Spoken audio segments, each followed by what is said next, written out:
Good morning, friends. Today, in this for this new webinar, in the part of our webinar series, we have with us the faculty of friends. Yes Career Classes. Today, in this and joining us today are Chandan Mishra sir. A brief introduction about him. Chandan Mishra sir, he's one of the most prolific teachers in Kanpur, and he has attained his BSc LLB, and he has also competed in the competitive exams and is currently holding a government job. Also joining us is Dubey sir. He has a BA in history, MA in history, and MA in Hindi literature and BA, and he is also operating one of the most successful coaching classes here in Kanpur city. So, sir, thank you for joining us today, both Chandan sir and Gopal sir. My pleasure. Thank you, sir. So, and we also have with us Raj sir, who will be joining us shortly, and a brief introduction about him as well. He is the director of Polytech Zone, a minister of Kanpur coaching, MSc, and he is BA in IT. And he is one of the best math teachers in Kanpur city. Thank you, sir, for joining with us today.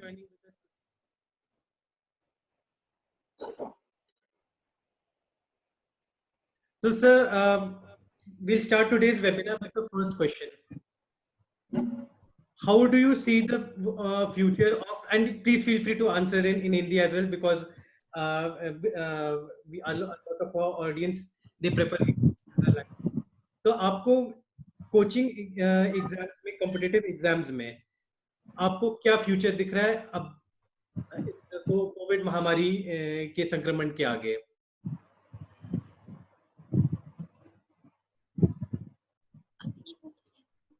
हम लोग चालू करेंगे चंदन sir से.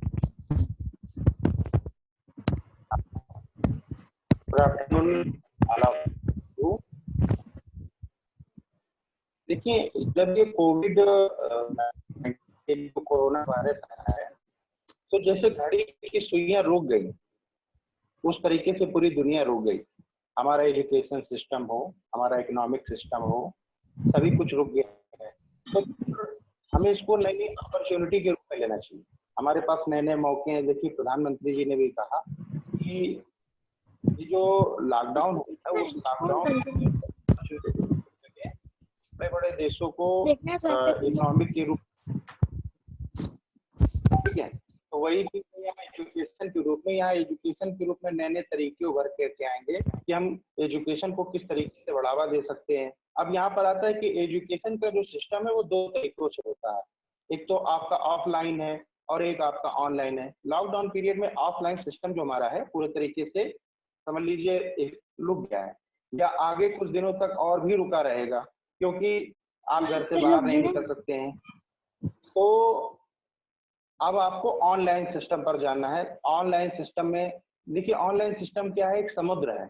उस समुद्र में आप जितनी बाल्टी निकाल सकते हैं उतना निकाल लीजिए. आप जितना ज्यादा से ज्यादा समय दे सकते हैं उतना ज्यादा से ज्यादा समय दे के आप पढ़ाई कर सकते हैं. उस पढ़ाई के सिस्टम को आप बांट सकते हैं कि आप दिन में कितना घंटे पढ़ते थे या कहीं कोचिंग क्लास करते थे. बहुत सारे लोगों ने क्या रखा है, ऑनलाइन क्लास ज्वाइन कर रखा है, वो ऑनलाइन क्लास पढ़ रहे हैं. अगर जिन्होंने नहीं ज्वाइन कर रखा है तो उनके लिए YouTube पर आप किसी भी चीज को जब सर्च करेंगे तो एक नाम डालेंगे, आप जैसे मैथमेटिक्स का कोई एक चैप्टर डालेंगे तो उस मैथमेटिक्स चैप्टर के 1000 वीडियो आपके सामने आ जाएंगे. आप उसमें से जिसको जज करना चाहें जज कर सकते हैं, पढ़ सकते हैं. कोई भी चैप्टर जो आपको समझ में नहीं आता है वो अलग अलग टीचर्स के द्वारा पढ़ सकते हैं. तो यहाँ पर ऑनलाइन का जो है क्रेज बढ़ता दिखाई पड़ रहा है. जैसे देखिए, अमेरिका का एग्जाम्पल लें तो अमेरिका ने 2022 तक के अपने सारे ऑफलाइन क्लासेस को क्लोज कर दिया है. तो यहाँ पर ऑनलाइन का क्रेज बढ़ गया है. मैंने भी न्यूज में देखा कि जापान में जो डिग्रियां दी जा रही हैं वो ऑनलाइन डिग्रियां दी जा रही हैं, जो कोर्स ऑनलाइन कोर्स प्रोवाइड किए जा रहे हैं. जो हमारा एजुकेशन सिस्टम है उसको बढ़ावा मिलेगा. तो एजुकेशन का जो सिस्टम था, एजुकेशन का जो तरीका था वो पूरी तरीके से यहाँ पर बदल गया है. जिस तरीके से नेचर ने अपने आप को बदल लिया है, हमने अपने आप को बदल लिया, तो एजुकेशन सिस्टम ने भी अपने आप को पूरी तरीके से बदल लिया। अब इसी एजुकेशन सिस्टम के हिसाब से टीचर्स को भी चलना है और उसी एजुकेशन सिस्टम के हिसाब से स्टूडेंट्स को भी चलना है। कुछ दिन हो सकता है कि हमें दिक्कत हो, या कुछ दिन हो सकता है कि हमें कठिनाई महसूस होगी, लेकिन कुछ दिन के बाद हम क्या होंगे, इसके आदी हो जाएंगे और एक नई तरीके की जो एजुकेशन प्रणाली है उसका जन्म होगा, और आने वाले समय में लोग अपने घर में बैठ के पढ़ा करेंगे। तो अपॉर्चुनिटी है कि अगर ऑनलाइन में हम वर्क करें तो आगे चलकर हमको इसमें काफी स्कोप मिलेगा और स्कूल कॉलेजेस जो होंगे उनका स्टैंडर्ड बढ़ जाएगा। Very well said sir. Dubey sir, आपके क्या विचार हैं?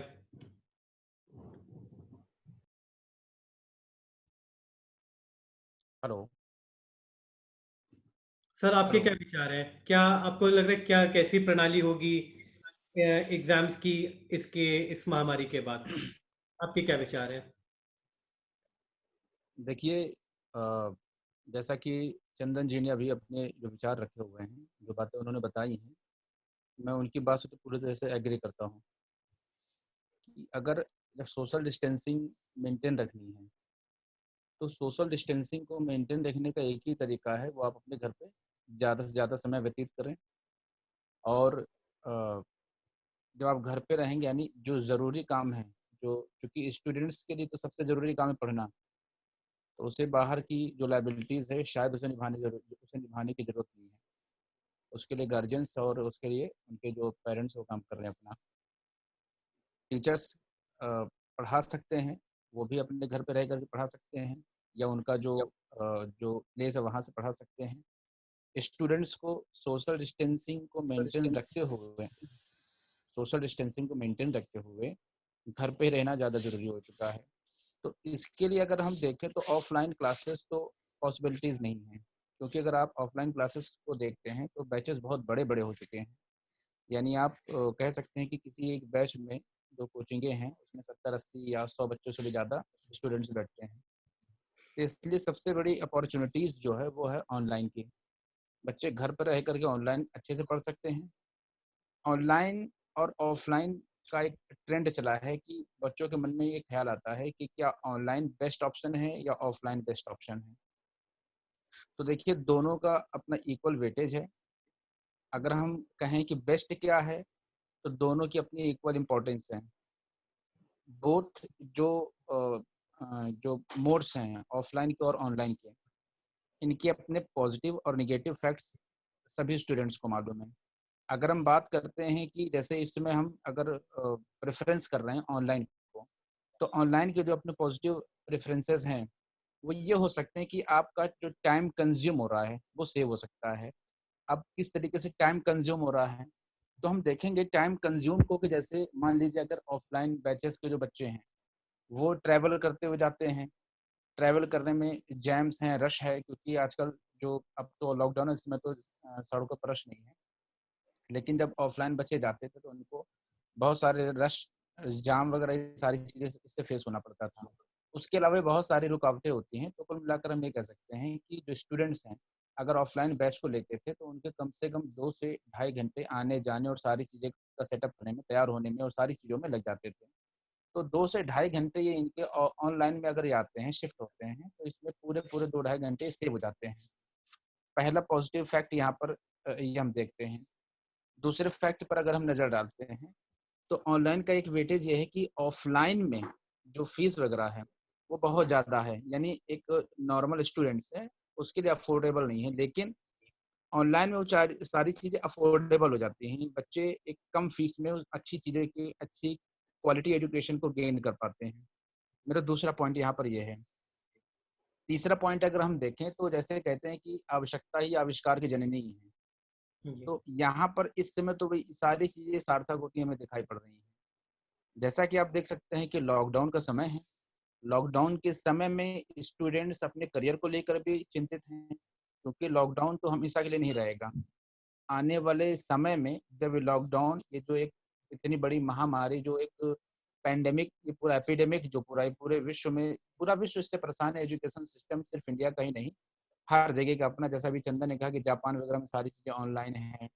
तो अपने यहाँ क्या है कि जब से ऑनलाइन की तरफ पब्लिक यहाँ पर शिफ्ट हुई है, बात कहने का मतलब है कि एक ट्रेंड चल चुका है कि अगर हम ज़माने के साथ अगर चलेंगे तो ऑनलाइन का एक ट्रेंड आ चुका है, क्योंकि अब लोग शिफ्ट हो रहे हैं ऑफ़लाइन से ऑनलाइन की तरफ। मार्केट पूरी शिफ्ट हो रही है ऑनलाइन की तरफ, पहली चीज़। दूसरी चीज़ हम ये देखेंगे कि ऑनलाइन में हमें बेस्ट जो टीचर्स हैं, उनको हम रूबरू उनसे होते हैं, उनसे हम सीखने को सीख सकते हैं। तीसरी बात ये है कि ऑनलाइन का एक अपना ये भी फ़ायदा है कि आप पहले टीचर्स को जज करते हैं, क्योंकि रिकॉर्डेड वीडियो भी उपलब्ध है, यूट्यूब पर है, बहुत सारे सोर्सेज़ हैं।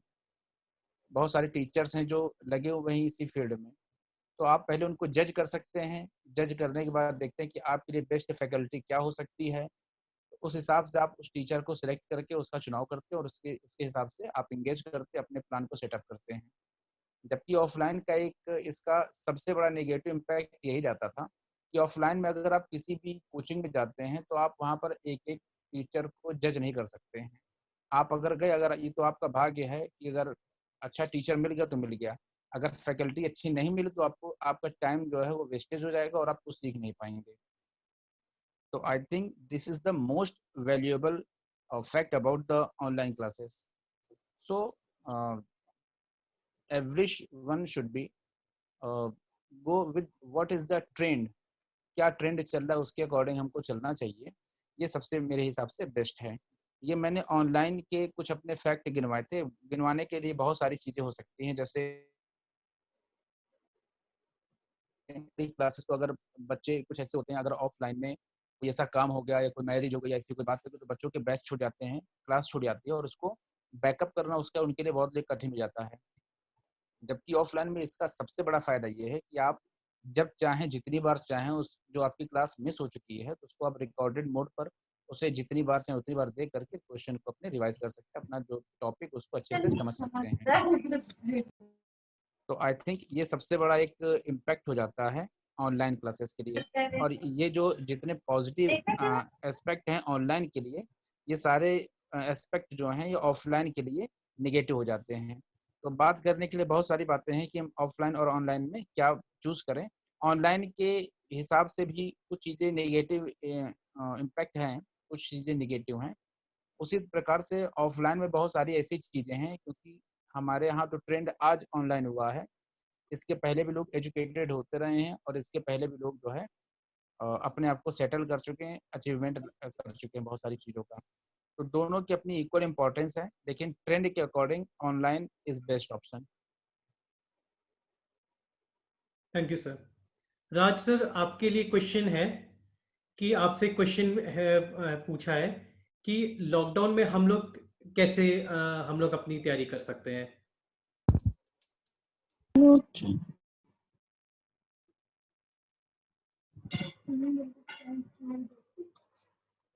देखिए, जैसा कि इस महामारी से हम लोग तो लॉकडाउन में हैं ही, और इस समय जो भी बच्चे हैं वो ऑनलाइन के थ्रू ज़्यादा जो है प्रिपरेशन करने की कोशिश कर रहे हैं।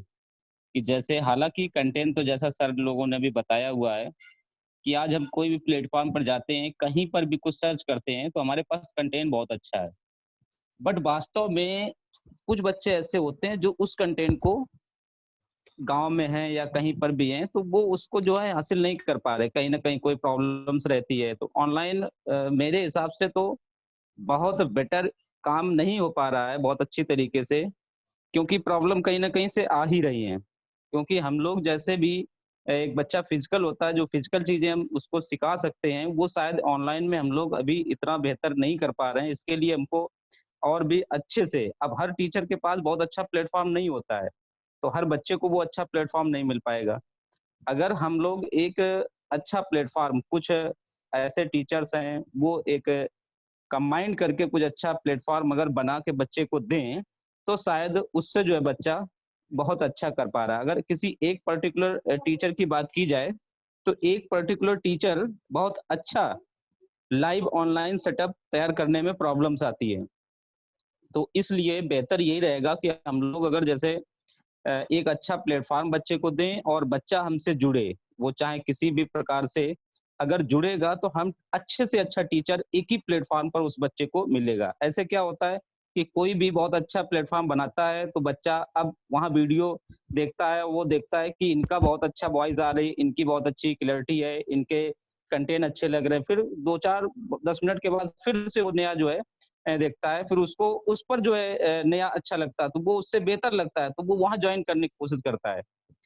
अगर हम लोग ये बेहतर कराना चाहें और बच्चा अगर चाहे कि हम जैसे फिजिकल हम लाइव जिससे पढ़ रहे थे अभी तक और उसी का कंटेंट हमको मिले, तो उसके लिए बेहतर होगा कि हम लोग जो है एक प्लेटफ़ॉर्म के नीचे जो हमारे जो है मिलने वाले छोटे टीचर्स हैं, तो ये अच्छे होते हैं बट वहाँ पर बच्चे को वो नहीं पा रहे हैं या बच्चा उनको नहीं पा रहा है।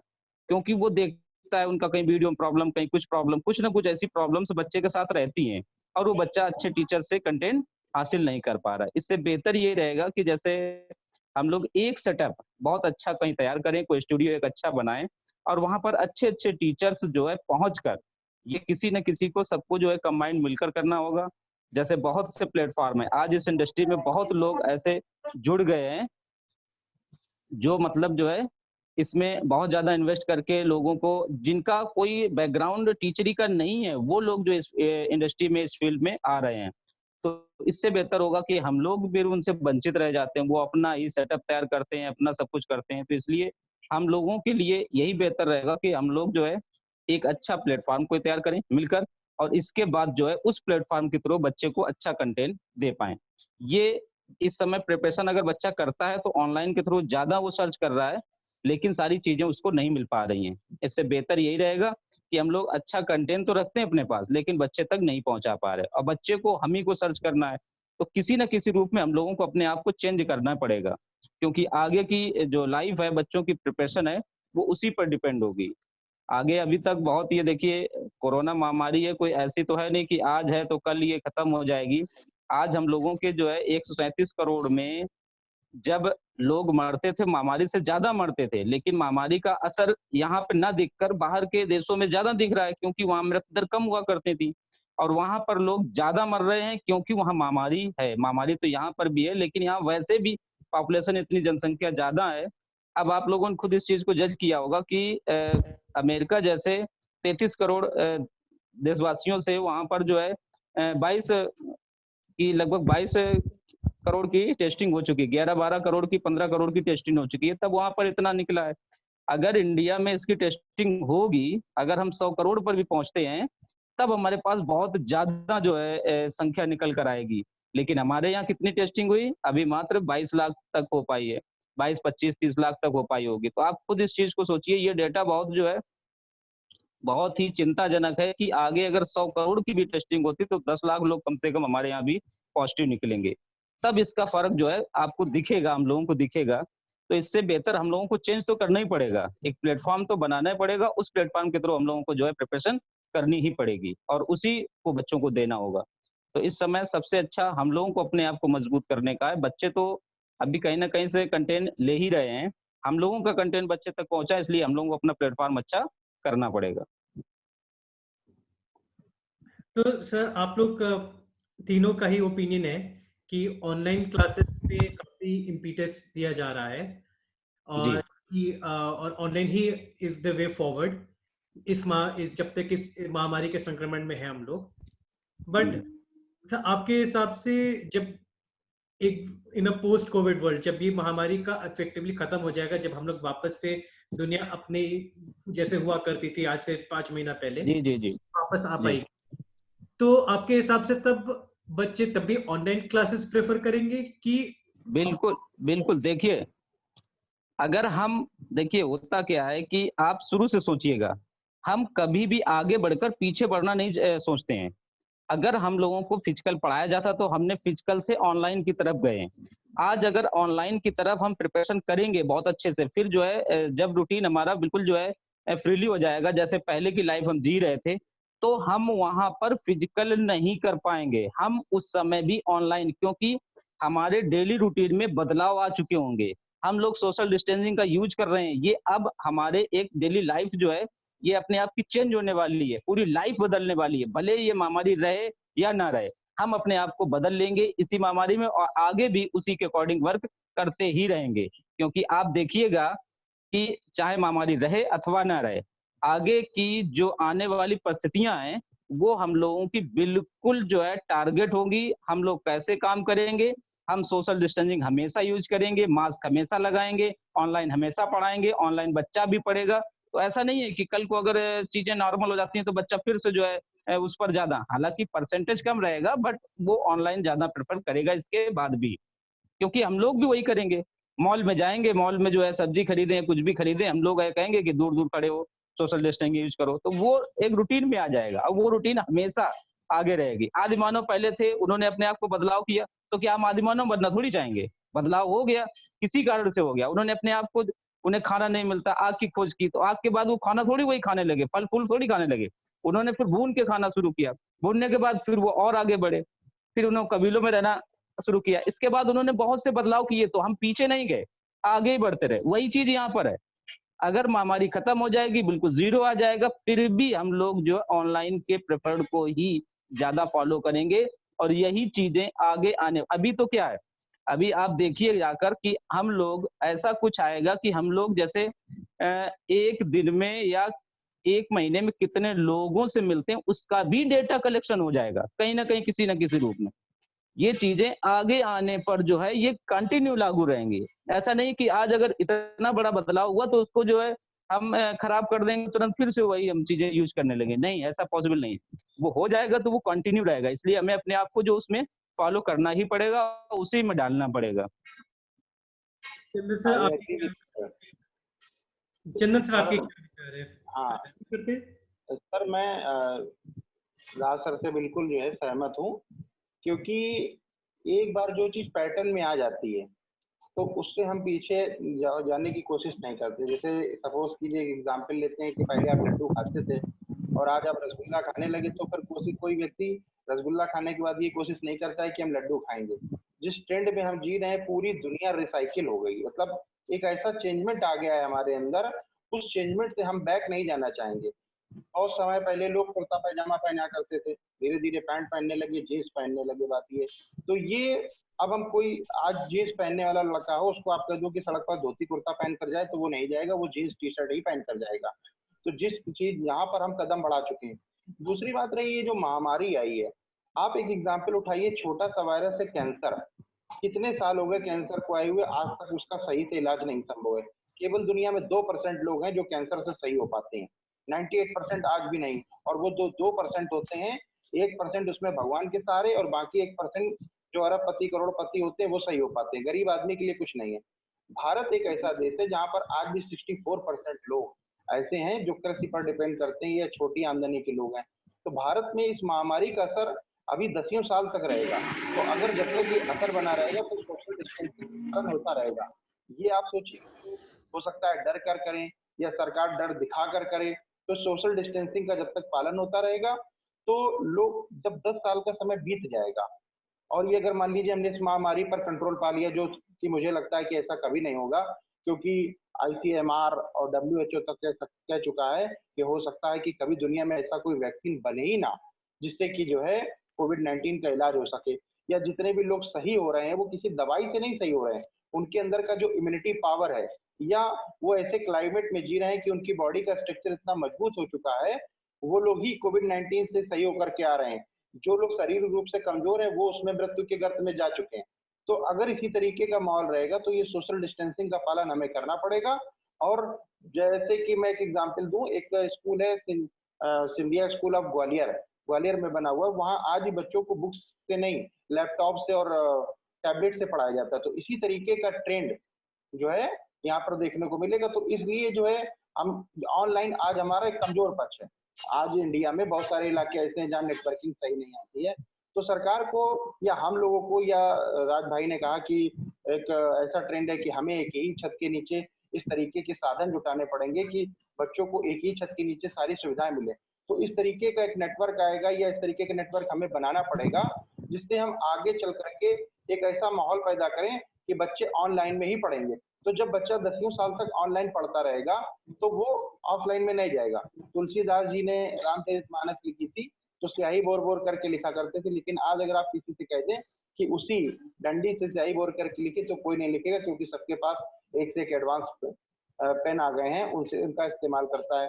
लोग पहले कैमरे का इस्तेमाल करते थे, अब आप लोग मोबाइल का इस्तेमाल करते हैं, कैमरे का इस्तेमाल नहीं करते हैं। लोग घड़ियां पहना करते थे, आज कितने लोग घड़ी पहनते हैं, क्योंकि मोबाइल में ही उनको सारी सुविधाएं मिलती हैं। तो जब किसी एक प्लेटफॉर्म पर सभी सुविधाएं उपलब्ध हो जाएंगी, तो लोग ऑफलाइन की तरफ लौटने की कोशिश कम करेंगे, या वही लोग ऑफलाइन पर लौटने की कोशिश करेंगे जिनके पास सोर्सेज नहीं होंगे।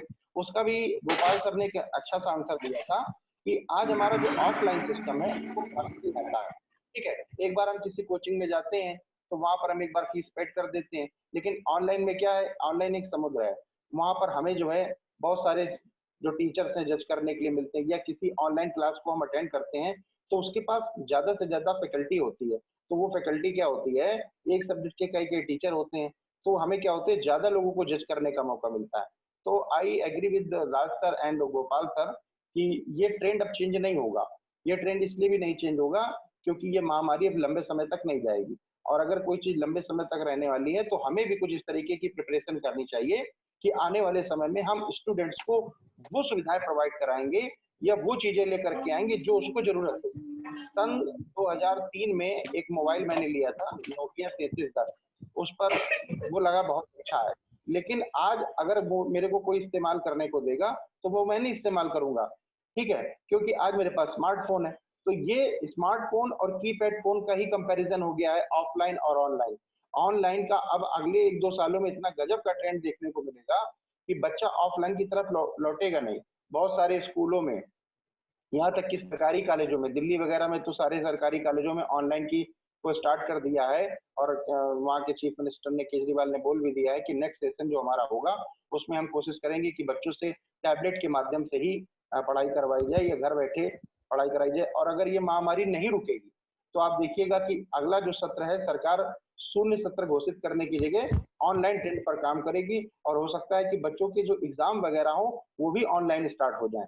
देखिए, इसका एक एग्जाम है, सीबीटी एग्जाम होता है, कंप्यूटर बेस्ड एग्जाम। क्या है, ये भी ऑनलाइन एग्जाम है। तो हो सकता, जब ऑनलाइन एग्जाम कॉम्पिटिशन के हो सकते हैं तो ऑनलाइन एग्जाम स्कूल के सिलेबस के हो सकते हैं।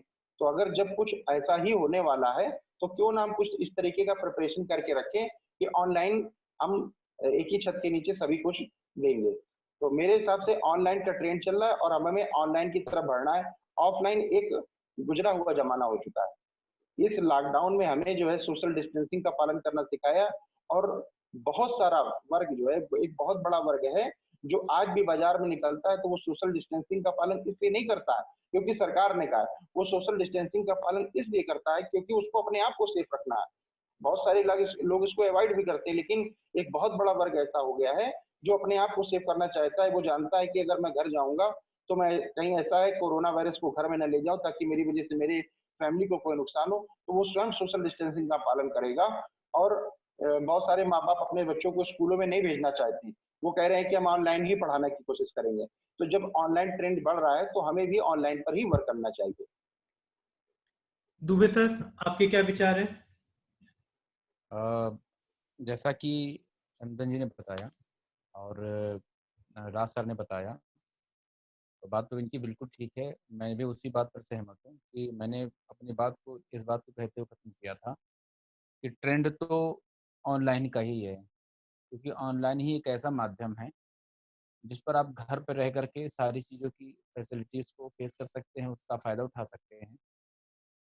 दूसरी बात ये है कि ऑनलाइन में मैंने आपको बताया कि अफोर्डेबल फ़ीस आपको देनी पड़ती है, या तो जो क्लासेस वो या तो फ्री हैं, और या तो अगर आप लाइव पढ़ते हो, किसी ऐसे प्लेटफ़ॉर्म के अंडर में पढ़ते हो जो आपको सारी सुविधाएँ प्रोवाइड कराता है, तो उसके भी अपनी सारी खर्चे हैं, क्योंकि टीचर्स को फ़ीस देनी पड़ती है, स्टूडियो है उसको मेंटेन करना पड़ता है, तो बहुत सारी चीज़ें हैं। तो अ, यही बात है कि या तो बहुत कम फीस में आप सारी सुविधाओं को पाते हो, या तो फ्री में पाते हो।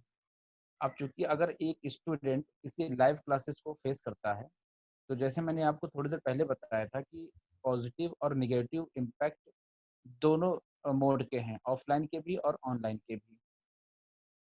ऑफलाइन का सबसे बड़ा फ़ायदा ये होता है कि आप जो टीचर से फिज़िकल इंटरैक्ट होते हो, आपकी जो प्रॉब्लम्स होती है, कोई चीज़ अगर आपको नहीं समझ में आती है, तो आप वहीं पर अपनी प्रॉब्लम को पूछते हो और उसका सॉल्यूशन पा लेते हो।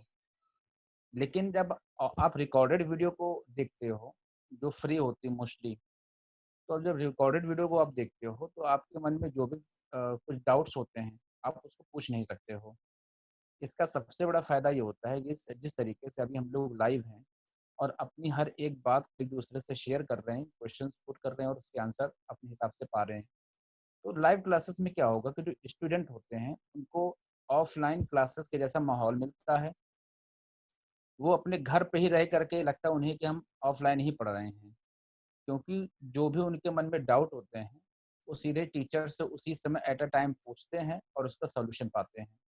तो इसलिए मैंने बताया कि आवश्यकता ही आविष्कार की जननी है। तो इस टाइम पर तो ऑनलाइन का कोई जोड़ नहीं है, उसका कोई कंपैरिजन नहीं ऑफलाइन से। अब चूंकि हम इंसानों को एक हम लोग साइंस में एक डेफिनेशन पढ़ते हैं अनुकूलन क्षमता की। तो इंसानों के अंदर अपने आप को किसी भी परिस्थितियों में ढालने की जो क्षमता होती है वही नेचर का उसको दिया हुआ गिफ्ट होता है। तो जिस तरीके से इंसान अपनी आवश्यकताओं के हिसाब से ढल जाता है, तो यहाँ पर उसी हिसाब का आज ट्रेंड आ चुका है कि हम अगर चाहें या ना चाहें हमें ऑनलाइन की तरफ जाना ही पड़ेगा। इससे होगा क्या कि हम अपने आप को सेफ भी रख पाएंगे और जो लेटेस्ट टेक्नोलॉजी है, पूरी दुनिया टेक्नोलॉजी की तरफ भाग रही है। तो हम जैसे मोदी जी का भी नारा है कि आप सारी चीज़ें ऑनलाइन करेंगे, मतलब जो है सारी चीज़ें इंटरनेट के माध्यम से होंगी, चाहे वो मार्केटिंग हो गई, चाहे वो एजुकेशन हो गया, यानी कोई भी ऐसा एक विभाग है जो इंटरनेट से अछूता रहे तो आई थिंक हम अपने आप को धोखे में रखेंगे। तो सारी चीज़ें जब डिजिटल हो रही हैं तो एजुकेशन भी डिजिटल होगा और बच्चों को इसमें बहुत कम पैसे में उसको एजुकेशन को अच्छी क्वालिटी एजुकेशन को पा सकते हैं। तो आई थिंक ऑनलाइन तो मेरे हिसाब से बेस्ट ऑप्शन है। ऑफलाइन की भी अपनी इम्पोर्टेंस है, लेकिन टाइम के हिसाब से और ट्रेंड के हिसाब से। ट्रेंड की बात मैं यहाँ पर ऐसा बताऊंगा, जैसा अभी चंदा ने बताया था कि नोकिया का शुरू में कीपैड वाला मोबाइल आता था, तो आप उसका कंपैरिजन किसी स्मार्टफोन से नहीं कर सकते हैं।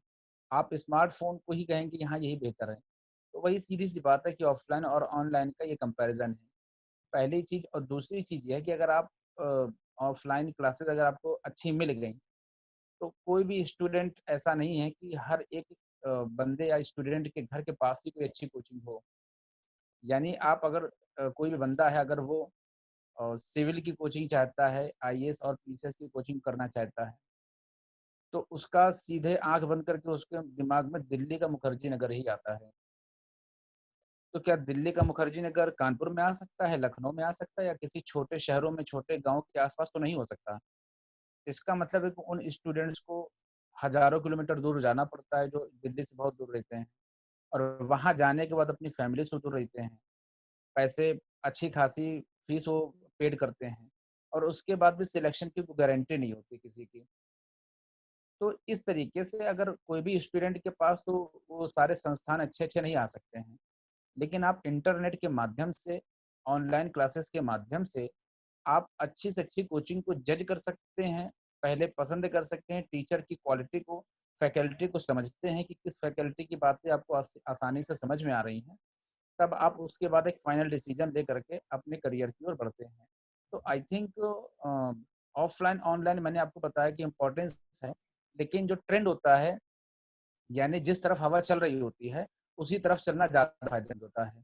तो मेरे हिसाब से ऑनलाइन का तो कोई जोड़ नहीं है। Thank you sir for this question for your answer.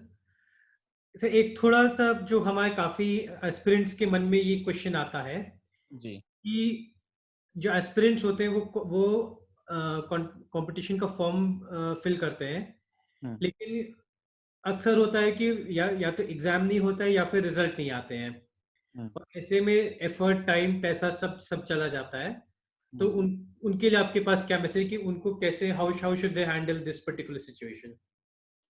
मैंने आपको बताया ना कि अ, ये जो समस्या है, ये समस्या किसी एक स्टूडेंट के लिए नहीं है। यानी जो प्रॉब्लम एक स्टूडेंट फेस कर रहा है, सेम प्रॉब्लम दूसरा स्टूडेंट भी फेस कर रहा है। तो इस समय अपनी क्षमताओं को, क्योंकि हर स्टूडेंट के अंदर वीकनेस और स्ट्रेंथ होती है। तो कुछ की स्ट्रेंथ होती है कि वो सेल्फ स्टडी कर सकते हैं, नहीं नहीं लेकिन सर, हर स्टूडेंट। जी, क्वेश्चन जी, क्वेश्चन कुछ और है। क्वेश्चन है कि जब कंपटीशन के फॉर्म, एस्पिरेंट जो होते हैं जो फॉर्म भरते हैं, जी। अगर अगर एग्जाम ही ना हो या फिर एग्जाम का रिजल्ट डिक्लेयर नहीं हुआ, हुँ, एग्जाम का फॉर्म भर दिया, एग्जाम शेड्यूल होकर फॉर्म भर दिया, लेकिन ना ही एग्जाम हुआ, ना ही उसका रिजल्ट डिक्लेयर हुआ। तो ऐसे में जो एस्पिरेंट का टाइम, पैसा और एफर्ट सब सब वो होता है, फिर अगला फिक्स में आ जाते हैं कि मैं क्या करूं। उनके लिए आपके पास क्या मैसेज है? देखिए, ऐसी जब कभी सिचुएशन आ जाती है तो इसमें वेट एंड वॉच के अलावा और कोई दूसरा टाइम नहीं, मतलब कोई ऑप्शन नहीं है। कारण यह है कि जब एग्जाम ही नहीं हो रहा तो स्टूडेंट देगा क्या? तो इसके लिए उसको अपने आप को सेल्फ मोटिवेट रखना होगा और उसको अपनी प्रिपरेशन को शार्प रखना होगा, यानी अपनी प्रिपरेशन उसको जारी रखनी होगी, क्योंकि कोई भी सिचुएशन हमेशा एक जैसी नहीं हो सकती है। आज अगर इस सिचुएशन हम फेस कर रहे हैं तो आगे चल के परिस्थितियां ठीक होंगी, एग्जाम तो होंगे ही होंगे। तो इसलिए सबसे बड़ी चीज यह है कि अपने आप को सेल्फ मोटिवेट रखें, अपनी प्रिपरेशन को लगातार रखें और इस लॉकडाउन के टाइम को आप अपने लिए पॉजिटिव वे में यूज करें, क्योंकि आपके पास बहुत टाइम है। आप इस टाइम का अच्छा उपयोग करें, मैक्सिमम टाइम अपनी एजुकेशन को दें। और मैंने आपको जैसा बताया कि ऑनलाइन में सारी सुविधाएं उपलब्ध हैं, तो आप जा करके अपनी ऑनलाइन में अच्छे से पढ़ाई करें, अपने हिसाब से क्लासों को सर्च करें, या जो भी आपको जो भी जैसी फैसिलिटी मिल रही है ऑनलाइन के लिए, आप वहां से इसका फायदा उठा सकते हैं। और बाकी एग्जाम तो आगे होगा ही, इसके लिए सबसे बड़ी बात है कि आपको सेल्फ मोटिवेट रखना ही होगा। चंदन साहब, आपके क्या व्यूज हैं? हाँ सर, मेरे हिसाब से जो है, आपने क्वेश्चन किया कि अगर एग्जाम नहीं होता है या मान लीजिए किसी ने फॉर्म भर दिया, उसकी डेट्स नहीं आ रही हैं। मैं एक एग्जांपल देता हूँ। आज से 1 साल पहले रेलवे ने एक एग्जाम लिया था, एनटीपीसी का। इसको बोलते हैं कि ये पॉपुलर कैटेगरी होती है ग्रेजुएट्स के लिए, जिसमें एएसएम और गुड्स गार्ड्स सॉरी के फॉर्म भरे जाते हैं। तो देखिए, बचपन में मेरे एक टीचर हुआ करते थे, वाईपी तिवारी जी। उन्होंने, जब मैंने कंपटीशन स्टार्ट किया तो उन्होंने मुझे एक सबक सिखाया कि एक पोयम है, उसको याद रखिएगा कि नर हो न निराश करो मन को, कुछ काम करो, कुछ काम करो, जग में रहकर कुछ नाम करो, यह जन्म हुआ किस अर्थ हो, समझो जिससे यह व्यर्थ ना हो। बोले कि आपका एजुकेशन, आप किसी चीज की तैयारी करते जा रहे हैं, वो तैयारी कभी बेकार नहीं होती है। क्योंकि आज अगर कोई बच्चा कंपटीशन के लिए जब उतरता है, तो वो ये मान के नहीं चलता कि मेरे को केवल बैंक का एक एग्जाम देना है बस। अगर वो एग्जाम मैं नहीं दे पाऊंगा तो दूसरा नहीं दूंगा। आजकल कोई बच्चा जब कंपटीशन के लिए उतरता है तो मार्केट में जो भी सोसाइटी में फॉर्म आते हैं वो सारे फॉर्म भरता है। और देखिए, जब कंपटीशन आदमी करता है तो कंपटीशन करते समय उसको यह ध्यान रखना चाहिए कि पहले हमें क्या करना है, कुछ अचीव कर लेना है। कुछ जब अचीव कर लेंगे, हमें बैठने के लिए एक कुर्सी मिल जाएगी, उसके बाद हम क्या करते हैं, उस पर आगे बढ़ते हैं।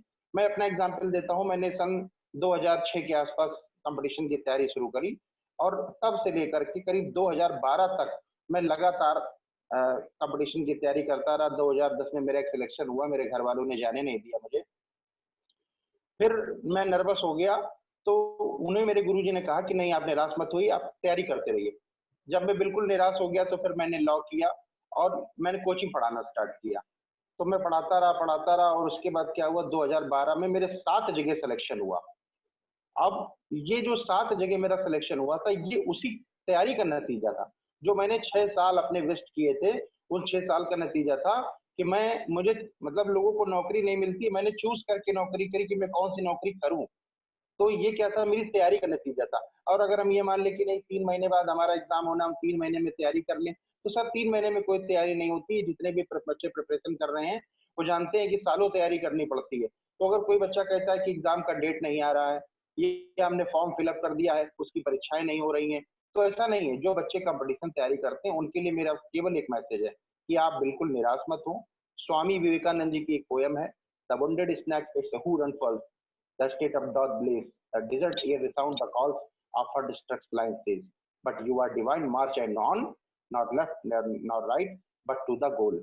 कि उठो जागो और अपने लक्ष्य को प्राप्त करने से पहले मत रुको, चाहे कितनी भी समस्याएं आ जाएं। साल 2 साल वेस्ट कर सकते, हो सकता है आपका सिलेक्शन ना हो, क्योंकि जितने लोग कंपटीशन की तैयारी करते हैं सबका सिलेक्शन नहीं होता। लेकिन मैं आपको इस बात का विश्वास दिलाता हूं कि आज पूरे हिंदुस्तान में जितने भी अच्छे अच्छे टीचर कोचिंग चला रहे हैं, कोचिंग पढ़ा रहे हैं, ये वही टीचर हैं जिनका कभी सिलेक्शन नहीं हो पाया। जिनका सिलेक्शन नहीं हुआ, वो आज इंडिया के बेस्ट टीचर हैं। ठीक है, तो हो सकता है कि अगर आपका सिलेक्शन नहीं होगा तो किसी दिन आप भी कहीं पर बेस्ट टीचर बनकर खड़े होंगे। तो ये मत सोचिए कि मेरी तैयारी बेकार जाएगी। आप तैयारी कीजिए, कभी ना कभी आपको सफलता मिलेगी। वो नौकरी के रूप में भी हो सकती है, वो टीचिंग लाइन में भी हो सकती है, आप हो सकता है एक अच्छी कोचिंग कमाएं, कोचिंग चलाएं और आप एक अच्छी नौकरी से ज्यादा पाएं।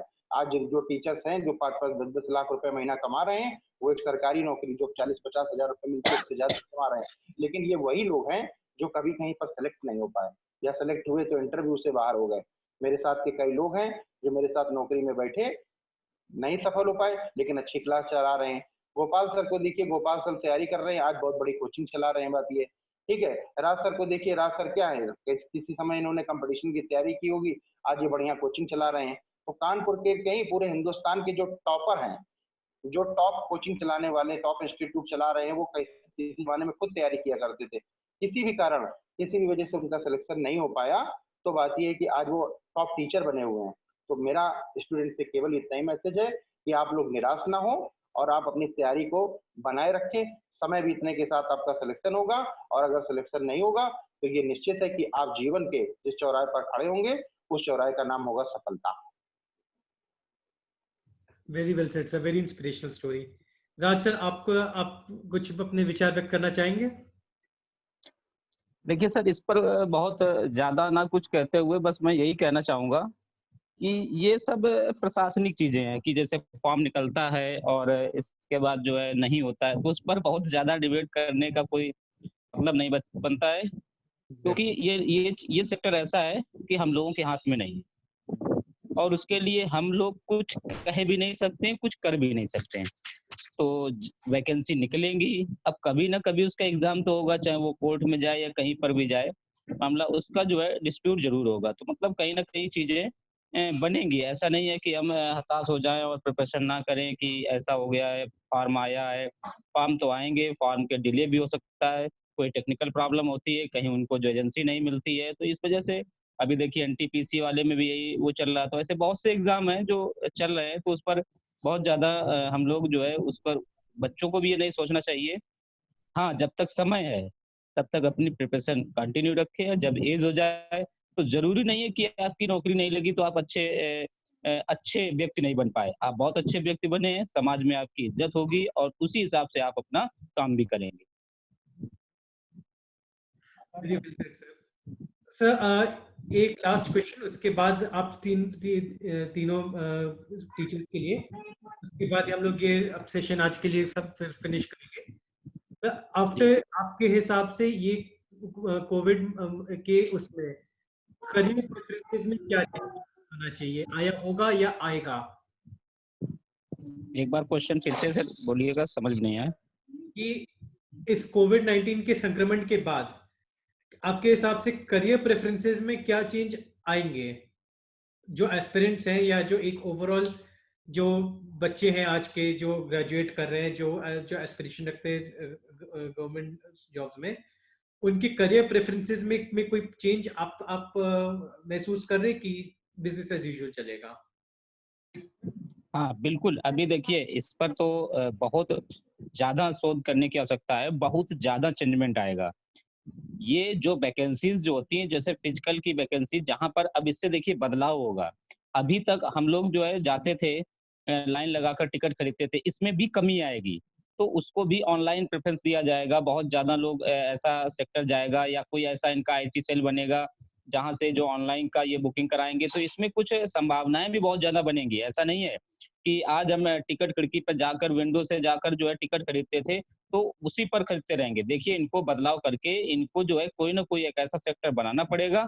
हर जगह हम लोग कंप्यूटर से नहीं खरीद सकते टिकट, तो वहां पर भी इनको अपना सरकारी में भी ये चीजें लानी पड़ेंगी, और उस पर जो है वैकेंसीज भी निकालनी पड़ेगी। तो आईटी सेक्टर में बहुत ज्यादा बदलाव होने वाला है। आईटी सेक्टर जो है इस समय बहुत अच्छा सेक्टर आएगा, उस पर जो है बहुत ज्यादा काम करने की सरकार को और हम लोगों को सबको है आवश्यकता। आगे वही फ्यूचर होगा, उसी में चेंजमेंट लाएंगे हम लोग। चाहे वो ऑनलाइन सेक्टर के लिए एजेंसी, अभी बहुत से एग्जाम नहीं ऑनलाइन होते हैं, तो उसको भी चेंजमेंट करना पड़ेगा सरकार को। सारे एग्जाम ऑनलाइन करने पड़ेंगे, छोटे छोटे एग्जाम अब ऑनलाइन होने लगेंगे। अभी एकेडमिक स्तर के ऑनलाइन एग्जाम होंगे, ऑनलाइन पढ़ाई होगी, तो वहां पर जो है टीचर चाहेंगे, जो प्राइमरी स्कूल जो प्राथमिक विद्यालय होते हैं, इनमें भी कुछ ना कुछ चेंजमेंट लाएंगे, तो वहां पर भी वैकेंसी सब ऑनलाइन के सेक्टर की होंगी। तो बदलाव तो बहुत ज्यादा आएगा, और एक्सप्रेशन भी जो कर रहे हैं उनके लिए बहुत अच्छा जो है अनुभव रहेगा आगे, तो उस पर अपना काम करते रहें, ज्यादा सही रहेगा।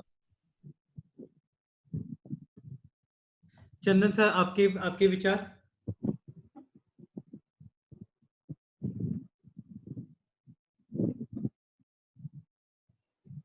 कोविड-19 आया तो मैंने देखा कि इसमें बहुत सारे क्षेत्रों में क्या हुआ कि डाउनफॉल चला गया, लेकिन बहुत सारे सेक्टर ऐसे थे जो आसमान को छूने लगे, मतलब इतना ज्यादा उसमें स्कोप आ गया है।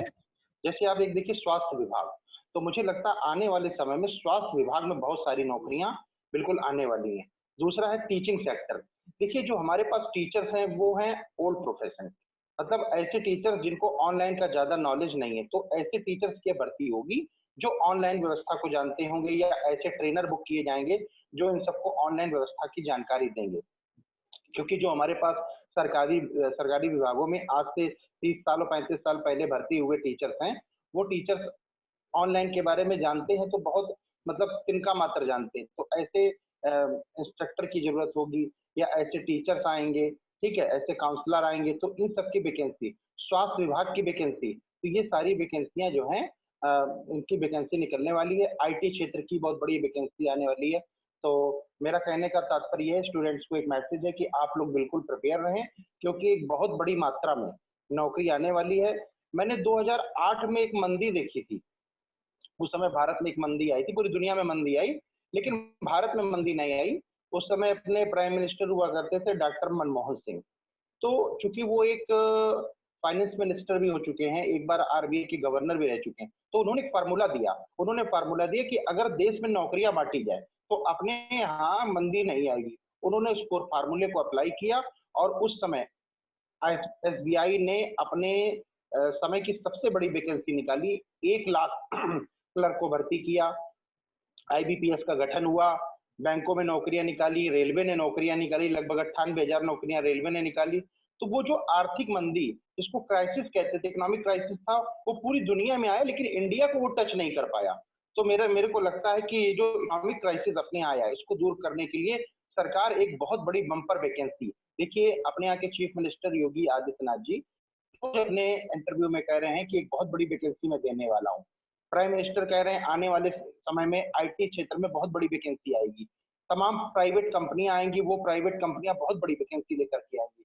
तो मेरा जो स्टूडेंट्स के लिए है कि आप अपनी प्रिपरेशन को जारी रखें, क्योंकि इस प्रिपरेशन के माध्यम से आने वाले समय में आगे आने वाले 6 साल 6 महीने के अंदर एक बहुत बड़ी मात्रा में वैकेंसी आने वाली है।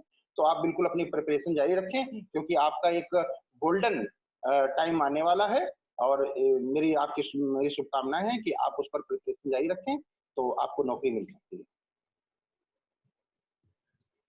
दुबे सर, आपके आपके विचार कि क्या आपके हिसाब से चेंजेस आएंगे करियर कोविड के बाद कॉम्पिटिटिव एग्जाम्स के करियर में? देखिए, राज सर ने और चंदन जी ने दोनों ने सारी बातें कह दी हैं। उसमें मैं कुछ चीज़ों को जोड़ूंगा। जैसे इन्होंने कहा कि करियर अपॉर्चुनिटीज़ बनेंगी, तो बात बिल्कुल सही है, करियर अपॉर्चुनिटीज़ तो बनेंगी ही बनेंगी, क्योंकि जिस प्रकार से रात होती है तो रात के बाद सवेरे का होना तय है। यानी अगर कोई कंडीशन होती है तो कोई कंडीशन हमेशा रह नहीं सकती है। टाइम के साथ वो सारी कंडीशंस अपने आप सॉल्व हो जाती हैं, ये ईश्वर का वरदान है। तो बस इतना ही कहना चाहूँगा कि ये कोविड-19 एक चैलेंज है, और जिसको हम सभी इंडियंस ने बहुत अच्छे से फेस किया हुआ है। और गवर्नमेंट से जो हो सकता था वो गवर्नमेंट ने किया है, लेकिन किसी भी देश की गवर्नमेंट ही सब कुछ नहीं होती है। उस देश के जो सिविलियन होते हैं, उनको भी अपनी ज़िम्मेदारियों को निभाना होता है, तब जाकर के कोई देश अच्छे से खड़ा हो सकता है। तो ये सारी चीज़ें हैं। तो बात रही ऑनलाइन की, तो मैं आपको बता रहा हूँ कि आगे आने वाले समय में जो डिजिटल चीज़ें हैं, इन डिजिटल क्षेत्र में या आईटी सेक्टर में जॉब की अच्छी मात्रा में जो है वैकेंसीज़ होंगे, रिक्रूटमेंट होंगे। तो हर स्टूडेंट को अपने ही उसी हिसाब से अपने आप को ढालना होगा। आने वाले समय को पहचानना होगा कि आगे आने वाले जो समय है, उससे किस, जैसे मैं कहता हूँ कि करियर गाइडेंस, कि करियर गाइडर्स जो करियर को गाइड करते हो, इसी चीज़ को देखते हैं कि आने वाली अपॉर्चुनिटी किस चीज़ की है।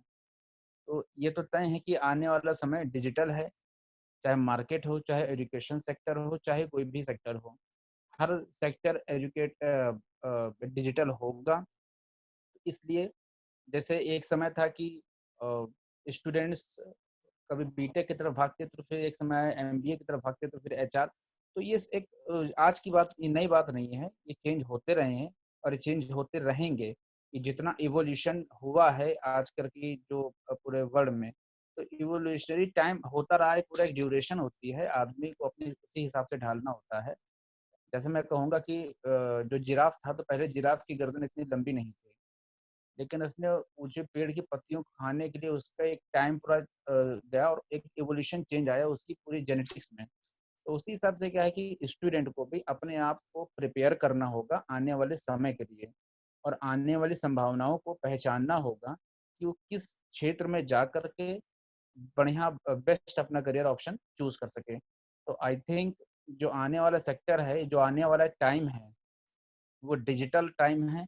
हर इंसान अपने आप को एक नई टेक्नोलॉजी के साथ जुड़ेगा और उसका लाभ उठाए।